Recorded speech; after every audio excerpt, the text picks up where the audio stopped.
Ассаляму алейкум, қайырлы күн достар, арнамызға қош келіпсіздер.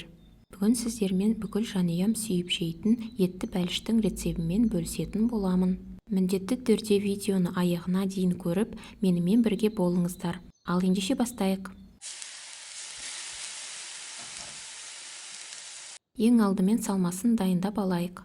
Ол үшін сиыр етін видеодағыдай ұсақ қылып тураймыз. Осылай турасаңыз бәлішіңіз тез піседі. Етті кесердің алдында оны жуғасын міндетті түрде салфеткамен құрғатып алыңыздар. Етімізді турап болғасын сиыр майын ұсақ қылып тураймыз. Қалауыңызша майды салсаңыз да салмасаңыз да болады. Былай да өте дәмді болып шығады. Ет пен майымызды турап болғасын оларды араластыруға ыңғайлы болатындай шұңғыл ыдысқа саламыз.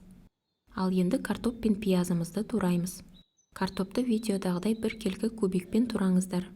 Оны тым үлкен қылып кесіп қоймаңыздар, әйтпесе бәліштің ішінде піспей қалуы мүмкін. Ал енді пиязымызды тураймыз. Оны ұсақ немесе орташа кубикпен турасаңыздар болады. Картоп пен пиязымызды турап болғасын салмасына тұз және бұрышымызды саламыз.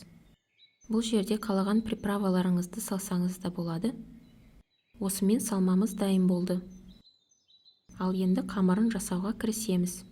Ол үшін үй температурасындағы майға қаймақ, қант, тұз және содамызды саламыз. Венчикпен біркелкі масса болғанша араластырамыз.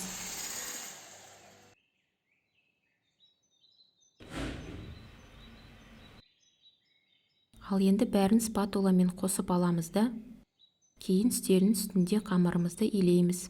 Бұл жерде артық ұн салып жібермеңіздер, тек рецептте берілген ұн мөлшерін салуларыңызды сұраймын. Қосымша ұнды қамырды жайған кезде қолданамыз. Және қамырды ұзақ илеудің қажеті жоқ, тек бәрін жай ғана қосып алсаңыз жеткілікті. Мінекей біздің қамырымыз дайын, оны бірден қолдана береміз. Алдымен оны тең емес екі бөлікке бөліп аламыз. Кішірек бөлігін менде ол 250 грамм болды, әзірше шетке қоя тұрыңыз, оны кейін жаямыз. Әуелі үлкен бөлігін жайып алайық. Қамырдың қалыңдығын шамамен 5 мм-дей қылып жайыңыздар.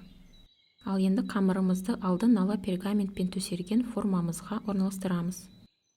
Үстіне салмамызды біркелкі етіп жайып шығамыз.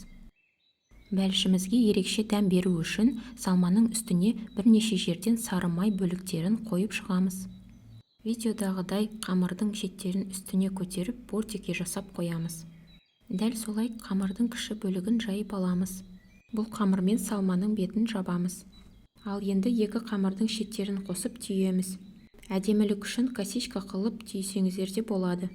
Салмасы жақсылап пісу үшін бәліштің ортасын тесіп қоямыз. Бәлішті алдын ала 180 градусқа дейін қызып тұрған пешке 1 сағатқа салмасы дайын болғанша пісіреміз. Мінекей біздің бәлішіміз дайын болды.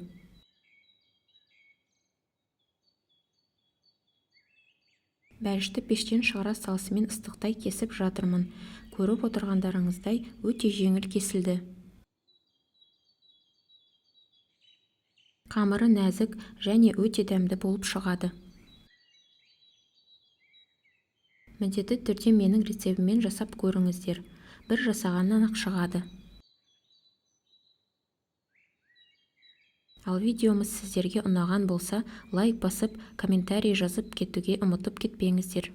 Алда сіздермен түрлі дәмді рецептермен бөлісетін боламын. Оларды жіберіп алмас үшін арнамызға тіркеліп, қоңыраушаны басып қойыңыздар. Сіздермен болған мен Қаламқас және дәмді болсын арнасы. Ассаляму алейкум.